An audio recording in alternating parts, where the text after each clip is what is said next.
and Holy Spirit to you all the glory, honor, and praise. And salamat po, Panginoon, na sa pagkakataong ito, kami po ay tinipon po ninyo dito po sa daybreak, anumang oras at sa man lugar kami.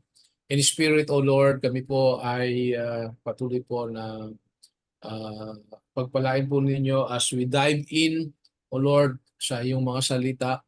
We declare, we claim, Lord God, that your word is a lamp into our feet and a light into our path. Salamat po ng mga salita mo, Panginoon, na ibabahagi ng iyong lingkod. I'm only just a messenger, but you are the message, Lord, sa buwan ng bawat sa amin. Help us, O Lord, to grasp your message, Panginoon, sa mga oras po na ito. Hindi lang po ito magiging inspiration, instruction, information sa amin. Lord, we desire na ang mga salita mo ay magbigay po ng revelation and transformation po sa buhay ng bawat isa so that you will use us mightily, effectively, victoriously sa aming mga buhay, sa aming mga ministries. Salamat po, Diyos, at ito po aming dalangin tiling sa pangalan ni Jesus na aming pagligtas.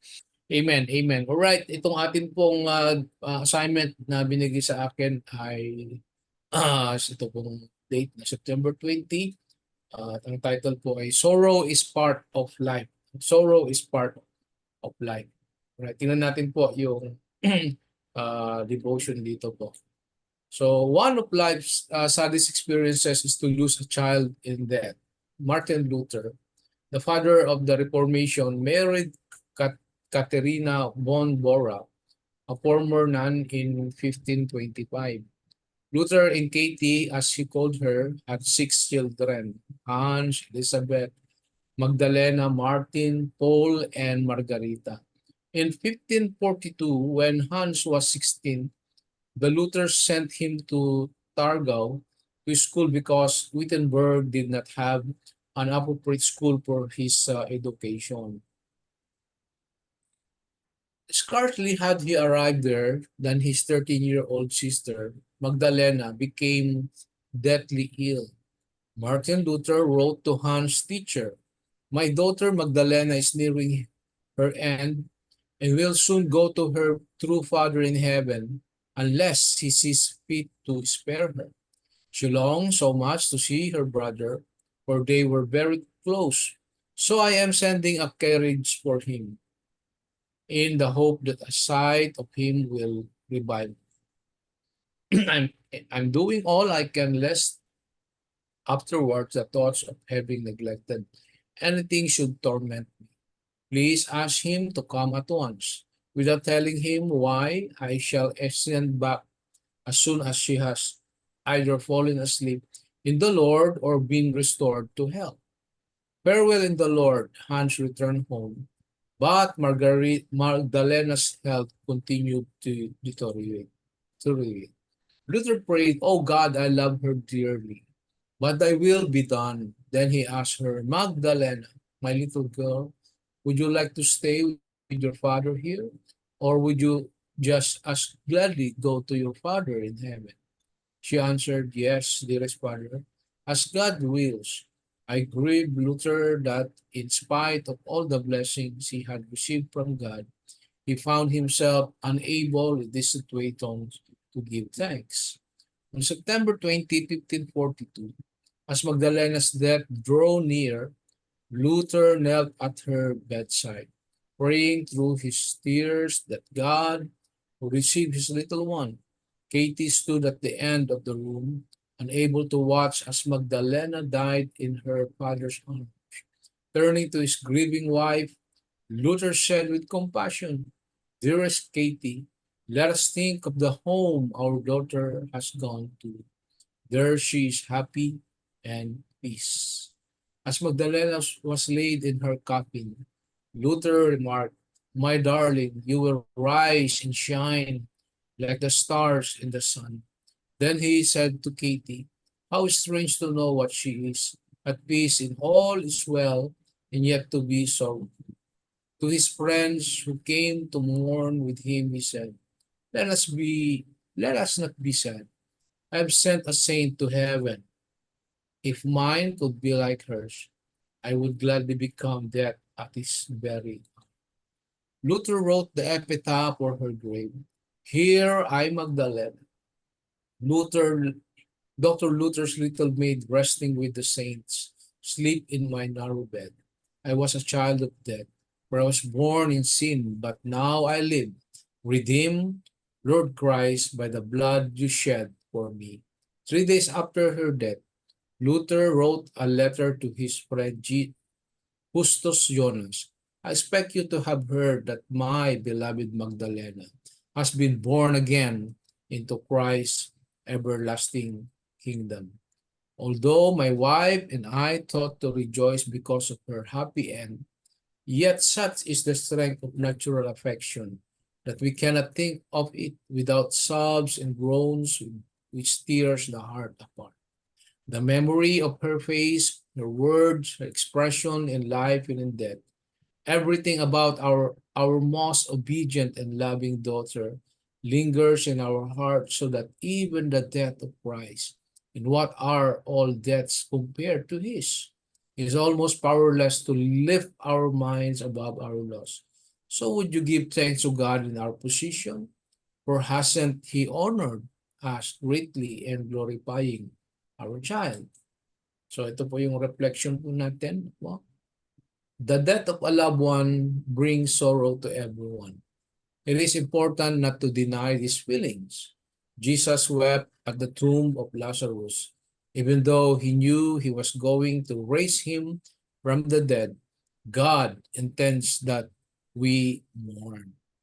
So sabi po dyan sa 1 Thessalonians 4:13, and now brothers and sisters, I want you to know what will happen, so you will not be full of sorrow like people who have no hope. So out of this devotion po natin, no, especially itong verse ng 1 Thessalonians 4:13, tingnan po natin na sa buhay po natin, just like si Luther ay dumaan sa pag-iyak o sorrow, grief of the beloved child, no, namatay. So, tingnan po natin yung uh, promise of this text, 1 Thessalonians 4:13, na tayo po ay, we know for sure that death is inevitable. Ano po? At talagang, syempre, pag namatayan tayo, at lahat naman tayo siguro ay nakaranas ng katulad ni Luther at kanyang family. But let us ano po tingnan natin po yung kagandahan itong ating devotion ngayon na maging sa kabila ng kamatayan ay maaari tayong magsaya, magpuri, magpasalamat, because physical death is not the end na po ng ating pong journey, maybe in this earthly life, but it is the beginning of our new journey, a happy life with our God. Yan yung po yung promise dito po sa 1 Thessalonians 4:13. So this text remind us of the hope we have in Jesus. Amen. So yung ating mga pag-iyak, pagdaramdam, kalungkutan, hindi lang po sa kamatayan na rahil ng ating mga buhay, even yung tinatawag nating maybe ang pagtingin natin sa ating mga future ay walang pag-asa, or even sa ating ministry, even our personal life, maybe sometime, no, ang pagtingin natin ay patay na. Yun lang po ang pakiramdam natin. Maybe that is our own feeling. But tingnan natin po ang promise ng Panginoon, promise ng salita ng Diyos. According to 1 Thessalonians 4:13, ipinapaalala po sa atin na meron tayong pag-asa sa ating Panginoon. Amen? So, either we lose hope, or we lose our loved ones, or we lose our career, or lose our ministry, whatsoever na sa palagay natin ay nalulungkot tayo, nag-grieve tayo of someone or something, tingnan natin yung mas malaking tinitingnan ng Diyos sa atin. No? So, remind us of the hope we have in Jesus. Ang gusto ko lang pong hikayatin ang bawat sa atin, no po. Mabuti po ang bawat isa sa atin sa totohanan ito, no po. At i-remind natin, no, sa ating sarili mismo, kumbaga let us have confidence, no, na patuloy nating sinasabi sa ating sarili na even despite of all the sorrows, hopelessness na nakikita natin, nararamdaman natin, remind natin sarili natin that we have hope in Jesus. Amen? So, you have hope, no? Lahat tayo po, lahat dumadaan sa anumang mga karanasan ng buhay. Not only death, but death itself, sabi ko nga sa iba't ibang mga pagtingin natin sa ating buhay. But this text remind us that we have hope in Jesus. It's like si Luther, no? And his family, nandun pa rin yung joy and confidence and faith na kahit na namatay na yung kanilang anak. So, ito po yung isa na gustong sabihin sa atin ng Panginoon. Tingnan natin na meron tayong pag-asa sa ating Panginoon sa anumang mga sitwasyon sa mga natin. So, bagat ang pangako naman ng Panginoon ano po sa 2 Corinthians 5, at isang araw ay makasama natin sila. No? Kaya kung maaari ko lang sabihin ang sinasabi nitong 1 Thessalonians 4, they have fallen asleep but they are with God right now. No? So that is the future ng buhay natin if you have faith in hope in Christ. And sa 2 Corinthians 5 sabi, and one day we're going to be together with them. Amen? So if I could just read the rest of the 1 Thessalonians 4, sabi po dito, we declare to you by a word from the Lord that we who are alive, who are left until the coming of the Lord, will not precede those who have fallen asleep. For the Lord himself will descend from heaven with a cry of command, with the voice of an archangel, with the sound of the trumpet of God, and the dead of Christ will rise. Hallelujah. Then who are alive, who are left, will be caught up together with them in the clouds to meet the Lord in the air. And so together we will always be with the Lord. Wow, hallelujah. That is my future. Amen. Sabihin mo, that is my future. Ano? So we will always be with the Lord. That is our future, mga kapatid. No? So pangalawa, 1 Thessalonians 4:13 and our devotion for today remind us our King Jesus has conquered death. Po. Yun po ang katotohanan at yun po ang darating. Yan po ang pag-asa na meron po tayo, mga kapatid. Walang huling salita po ang kamatayan, di po ba? Kaya tayo nalulungkot, oo, kami ay tayo nalulungkot, nagdadalamhati. Ngunit tayo rin po nagdadalamhati na may pag-asa. Yan po yung ating devotion. No? Nagdadalamhati na may pag-asa. Paano po yun? Dahil alam nating natalo po ng ating hari, the King itself, our Lord Jesus, ang kamatayan. Alam nating babalik ang ating hari. That's why 1 Thessalonians 4:18 po sabi, therefore encourage one another with this word. I just want to encourage anyone who has experiencing right now sorrow, to know that in Christ there is sorrow with hope. Ano po? Amen? And lastly, mga kapatid, this text remind us and also our devotion for today, this verse help us sorrow with hope in Jesus. So this sorrow, we have hope in Jesus. Tinatanggap natin, aminin natin, aminin natin na may mga sorrow, pagdadalmati, pagkabigo, pagkamatay, everything in this life is inevitable, tanggapin po natin doon. But of course, hindi magtatapos po doon sapagkat meron po tayong pag-asa sa ating Panginoon. So kapatid, tanong ko sa iyo, anong kalungkutan mo ngayon? Anong mga bagay na maaaring umiiyak ka? Anong mga bagay na maaaring nagdadalamhati ang iyong puso? Yan ba ay sa iyong sarili, pamilya, relationship, ministry, Oh, ano po 'yan, no? So sa gitna ng ating mga karanasan sa ating mga buhay. Yes, indeed, no? Na ah, kino-confirm ng ating talata ngayon, even our devotion ngayon, that we have hope in Jesus in the midst of sorrow ng ating. So kaya kapatid, ano po, tingnan ho natin, ano, tingnan natin po yung napakagandang even Luther, no, nung siya po ay nagdadalamhati sa pagkamatay ng kanyang anak. Anong nilagay po niya sa epitaph ng kanyang anak? Sabi niya, Luther wrote the epitaph for her grave. Here I, Magdalena, Dr. Luther's little maid, resting with the saints, sleep in my narrow bed. I was a child of death, for I was born in sin, but now I live, redeemed, Lord Christ, by the blood you shed for me. So, may sorrow, but there is the hope and assurance that Luther, no, ang kanyang anak na namatay, ay mabubuhay, redeemed by the Lord sa kanyang kamatayan. So mga kapatid, ang huling sinabi ni Luther, no, sa kanyang kaibigan, si Justus, sabi niya, ang ganda po nito. Sabi niya, and I quote, and he said, "My beloved Magdalena has been born again into Christ's everlasting kingdom." Wow! So, ang born again pala, hindi lang po present, future. Amen? Born again.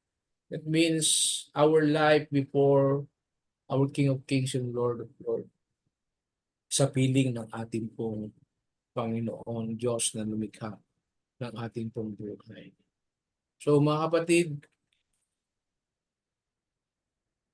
let me end with this slide na po. And when we face sorrow in the future, help us to grieve with hope, as we know this world is not the end of our story. Amen? This not the end of our story. Whatever po yung ating pong mga grieve o ating mga kalungkutan, ating mga pagdadalamhati, this is not the end of your story. We have a future na naghihintay with our Lord Jesus Christ. So, thank you for letting me share sa devotion po natin ngayon. God bless you.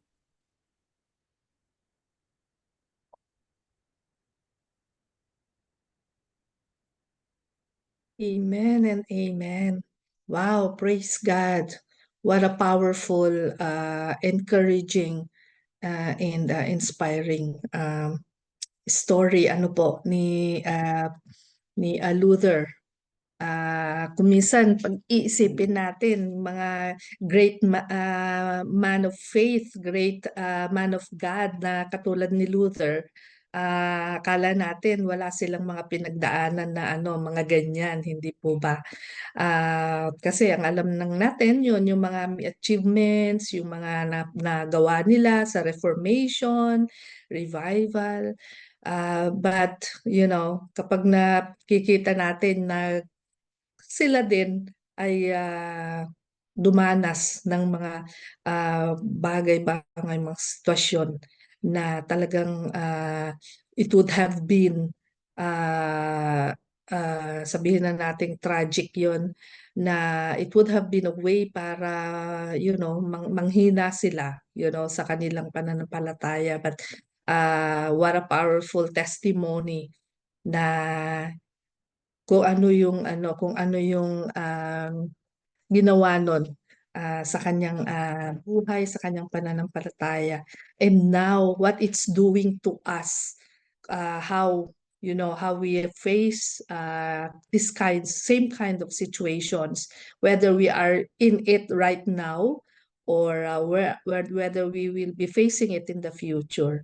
So, maraming salamat sa Panginoon for this message, and thank you, Pastor Edric, for delivering such a powerful message to us from the Lord.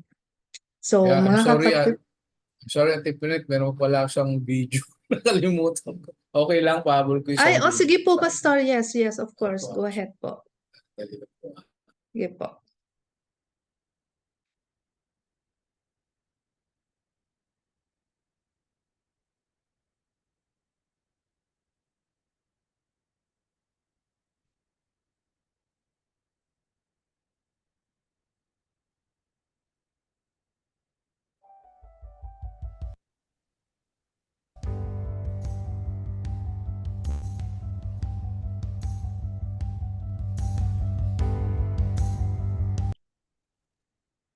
Amen. Next, let's pray, continue to pray for all the church and the ministries. At sama natin ang ating mga pastor, ang mga diakonesa, mga leaders ng iglesia at every member of the body of Christ. I-bless natin yung ating mga manggagawa ng Panginoon na talagang patuloy na iniaalay nila ang kanilang buhay, ang kanilang panahon, ang kanilang lakas at sa paglilingkod sa ating Panginoon at sa kanyang iglesia. At ganun din ang kanilang mga pamilya na kaakibat nila at katabay nila sa kanilang paglilingkod, that they will continue to be covered by the grace, the power, the protection and provisions mula sa ating Panginoon. At patuloy yung ipanalangin natin yung convening conference sa Costa Rica. I think is it starting today po or bukas? 22 yata o 23. Starting po today. Today, ayan. So as we all know, meron tayong mga kasama, mga kapatid, mga pastor, mga leaders natin na nandoon na po na makikibahagi sa conference na ito. So isama po natin sila sa panalangin and everyone na tinawag ng Panginoon, especially mga leaders po natin sa GMC. So and that the Lord will cover the whole of the conference, the venue, all the activities from beginning to end by the power of the Holy Spirit. At ganun din yung ibang mga ministries po. Let's pray for the churches as well, especially those who are experiencing yung mga persecutions, the persecuted churches, especially those who are being prevented from exercising or from doing worship and sharing the word of God in public places. Kasama dyan ang ating mga kapatid sa UAE, sa Qatar, sa Kuwait, at iba pang mga Middle East countries, communist countries, yan. And even let's pray for the underground churches, these brethren who are risking their lives na talagang they go through a lot of suffering, they're going through a lot of challenges. Let's pray for all the missionaries as well all over the world na they have devoted yung kanilang even all their resources in doing missions. Hindi po madali.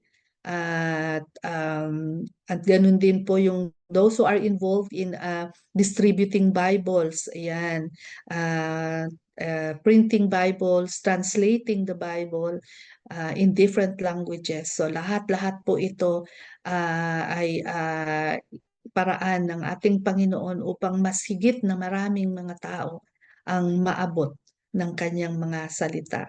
So sige po mga kapatid, and if there's anything else na mga gawain po na nais nating ipanalangin, idulog na rin po natin yan at isama natin sa ating prayers for the church and the ministries. Sige po, for 1 minute, tayo pong muli magsama-sama at mag-prayer blast po tayo sa focus na ito for the church and the ministries. Hallelujah. Yes, Yes, Abba Lord. Father, Father Lord God, Jesus, Lord, Aming maraming dinadalangin. salamat lift because up to we you believe we the continue body of church Christ, O outside Lord, of this all over the world, world, to God. empower your restore church, church, deaconesses, every Close church churches, the them body of and members. Christ, such a lifting them time all as that they up We this, will be pray, we ready Panginoon, declare that and talagang we remain continue everything faithful and to loyal nag-challenge to take kami, the loyal in blessing Panginoon, to Lord, times others of to difficulties, not to transform but to bawat transform. I iglesia, Father, pray we that pray Panginoon, that all all the restore. churches church, We body of ask, ituloy, Lord Christ, Father, church and Panginoon, let ministries your will live yung in let by your grace, the kapangyarihan Lord, ng Word, banal na Espiritu. Panginoon, lumakad Thank you, sa Lord, not holiness, their own righteousness, will, in Pilipinas, truth, not O their own Lord. sa name ng righteousness, bawat that their isa. Church, names the body of Christ We pray for Ministries all our ay pastors, Lord, their We families, are Brother against gawa ang Joseph, their kanyang family, kanilang mga Lord, ministries of whatever the needs evangelism, will bawat lead member, them throughout their witnessing maging matatag kami lahat sa disciples, inyo, O Lord, kung billions, anong 8 billions of lingkod sa people inyo. around the the east world. inside be and out. like Your Lord, we church, pray O also Lord, to for the the body of healing Christ. Yes, O concerns, Lord, Brother Rica, We na pray ang for iyo the pong families of ito po ang great the opening, ministers mission and great and the commission, declare, great O elders God, your O power, Lord, your and all the presence for the whole workers world in that through their your they church would and midst, ministry, Lord. every be nation, every blessed, Pray, tribe, they Panginoon, will for have done before all you. the Salamat, programs, understanding Panginoon. that Thank you for activities, all all the the missionaries workshops, sometimes around the Lord, world lahat they ng mga have to do plano, the upang work of dalhin the ang Lord and mabuting one at a balita discussions, ng time, doon, Lord, ipagligtas. family And time. yung But we Father, we Panginoon, yung pray that declare kalalabasan, they Lord, will that all also for be your through the glory having alone, in evangelism Jesus' indignance of name. We witnessing pray, the those body of Panginoon, Christ for that who the are in churches in the positions the Middle to 8 East, billion for people our around the brethren, world, Father, oh God, anoint Panginoon, will sa them. be Dubai, Use sa the transformed Abu Holy Dhabi, Spirit that according to sa your whatever they word Qatar, sa do, give to be Kuwait, a glory to holy you, nation, oh everywhere, God, that they Panginoon, will Lord, not na be upang tempted mabuhay, na-experience ngayon ng mga Panginoon. to Lalo po, share we pray persecutions at for false yung false mga pinagbabawalan sila, doctrines or Panginoon, iglesia, Panginoon, scriptures, especially Lord. the persecution, UMC, Lord, Rather na to speak to wag the truth gather as the mag-conform Holy Lord, sa Spirit is give them mga leaders, strategies, wag oh is. God, mag-conform, give them, Panginoon, in make them lies Father, and we creative, oh pray deception, God, that you but to transform, think O of Diyos, guide new all of them ideas, sa in Panginoon, mga everything that they naisin do, po ninyo, at O Diyos. like the collaborate sila, Maging Panginoon. programming, the ang events, the mga iglesyang ito, conferences. Pagpatuloy ang Holy Panginoon, Spirit, gawain mo, be with ay them, Panginoon, Lord. be with the sa iyong Hindi salita organizers, sila lamang, that mai-intimidate, sa iyong everything hindi salita will sila lamang manahan. uh, Sabagat your word, bless O them Lord, and Jesus your honor focused them, and Holy spirit Panginoon. Scripture led. is of the Lord, Lord, final convince thank you yung so authority mga much ibang and for the ministers, salita oh mo, lives, God, for their Panginoon, ang continue, dedication and, siyang Panginoon, and, to and pray love for for your absolute you. power, truth, O O Holy May Diyos, you Spirit. na continue to Huwag give maghari, them kang Panginoon, tangi, sa strength Lord, ang bawat inyong mga body of salita, and Christ Panginoon. around the and world. Ang Thank you, siyang Jesus. maitataas Thank you, at good siyang health Jesus. and maipapangaral in well-being, the Lord. name of In In Jesus. Jesus' Jesus' name. name, Amen. amen. Amen. Amen. Okay. Meron po ba tayong mga birthday celebrant po today? Or wedding anniversary po kaya? Please let us know so that, yan, sige po, Pastor Rory, go ahead po. Ano po, meron po, pwede ko pong maasa ang bawat isa na ipanalangin po natin yung for the day-to-day sa 12 days prayer and fasting po ng Global Methodist Church. Nandito po sa ating po sa chat, pero allow me to share the screen po para at least may sabay-sabay po nating ipanalangin. Okay lang po ba? Go ahead. Yes po, Pastor. Go ahead Thank you po. po.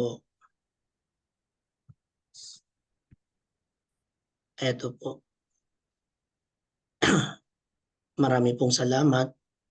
Sige po, tayo pong lahat ay manalangin for the day-to-day, the starting of the Global Methodist Church Convening Conference. At ang nagsulat po nito ay si our very own David Sablan, Reverend David Sablan. So let us pray together as one accord, as we bless in heaven. Marami pong salamat. Come, Come, all you all you who are thirsty, come to the water. come to the waters.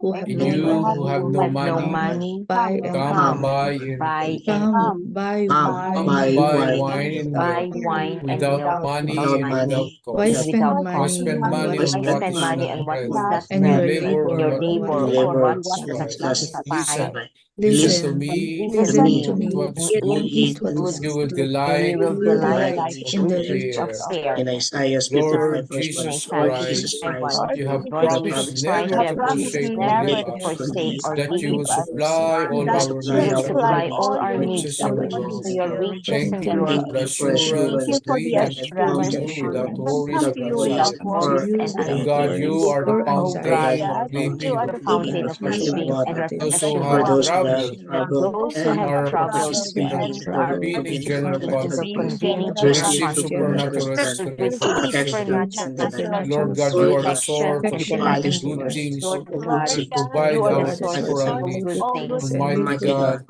thank thank you for you your for the mighty traveling and mercies allow and your allow your provision provision to allow to your flow flow miraculously in our closely in lives our this lives, in day our and lives ministries always. and this in day and this always. In in this Jesus' In day name, and Jesus' name, always. amen. amen. Amen. Amen. Amen. Okay. So meron po yatang, thank you Pastor. So meron po yatang wedding anniversary sa ating chat box. Sister Babes. Is it? Ayan, today is our 38th year. Wow! Wedding anniversary togetherness ni Sister Babes at ni Brother Joe. So Happy anniversary po. happy anniversary. Happy Praise God. anniversary, 38 Sister years. Babes. Sige. Happy Yan. anniversary. So, Happy sige po. anniversary. Sige po, just for 1 minute din po, let us prayer blast para po thanking the Lord for their anniversary po sa araw na ito. Andito po si Sister Babes and I believe kung nandyan din po si Brother Joe, then let us bless them. Let us bless them and declare over them ang kabutihan ng ating Panginoon, pasasalamat sa kanilang anniversary. So, sige po, tayo pong lahat. Hallelujah.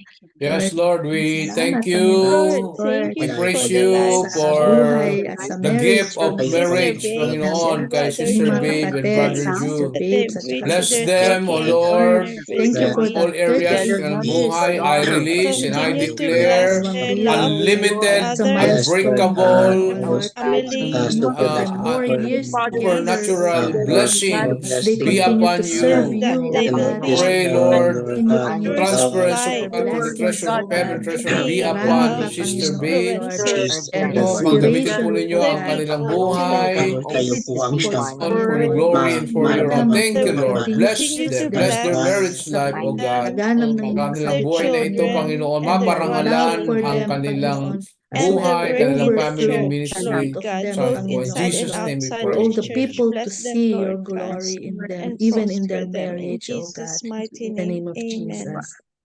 Amen. Amen. Salamat po. Praise God.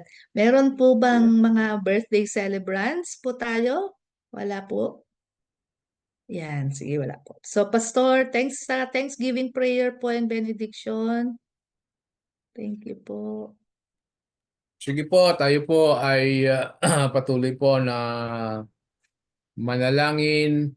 Dakilang Diyos, kami po ay nag-uumapaw ang aming mga puso sapagkat minsan pa ay nagkaroon kami ng pagkakataon, the privilege to worship you, to honor you, to thank you in this platform sa pamamagitan po ng Daybreak. Thank you, Jesus, for all the learning. Salamat po sa pagkilos po ninyo sa buhay ng bawat sa amin, sa bawat mga awitin, bawat mga panalangin, and even your words today, O Lord. Salamat po sa bawat isa na nakabahagi. And I pray, and I declare, and I release the supernatural blessings of the Lord. Ang mayroon po sa atin, receive in the name of Jesus, yung pong unlimited, unbreakable, unshakable na mga pagpapala ng Diyos sa buhay po natin in all areas upang lakaran natin ang mga plano, even the prophecy for our family life ministries ay mangyari po sa buhay ng bawat sa amin. Thank you, Jesus, sa buhay po ng bawat ng mga kapatid po namin natin. We pray for the Daybreak Ministries. Allow us, O Lord, na patuloy mag-raise up ka pa po ng mga prayer warriors, prayer intercessors, because we believe in the power of communal ministry of prayer, Panginoon, sapagkat we believe na mayroon pong malaking nangyayari, Panginoon, sa pamagitan po ng panalangin po namin. And we will wait, O Lord. We are super excited. We are super expectant na mayroon ka pong ginagawa sa buhay ng bawat sa amin sa ministry po ng Daybreak. Salamat po, Diyos. Continue, O God, na yung joy mag-umapaw sa amin even in the midst na maraming mga challenges sa aming mga buhay. But we believe, Lord, you call us into this ministry, Panginoon, to be your prayer warriors and prayer intercessors, O God. Kaya salamat, Panginoon, at makita mo, Panginoon, na habang kami po ay naglilingkod sa inyo, we pray and we declare, O God, your word, Ephesians 3:20, receive, believe. Ang sabi niya, God is able to do exceedingly abundantly above all that we can ask for or think. Salamat, Panginoon, We thank you, Lord Jesus, sa lahat ng iyong ginagawa at gagawin pa po sa buhay ng bawat isa po sa amin. In Jesus' name we pray. Amen. And amen. Pati yung benediction sa akin na rin po. Yes po, Pastor. Okay, sige po. I'm reading the benediction of the Lord from Romans 8:38, 39. For I am convinced that neither death nor life, neither no angels nor demons, neither the present nor the future, nor any powers, neither height nor depth, or anything else in all creation will be able to separate us from the love of God that is in Christ Jesus our Lord. I bless you now, brothers and Lord. sisters in Christ, in the name of the Father and of the Son and of the Holy Spirit. Amen and Amen. amen. Amen. Amen. Amen. Amen. Thank you po. Thank you, Salamat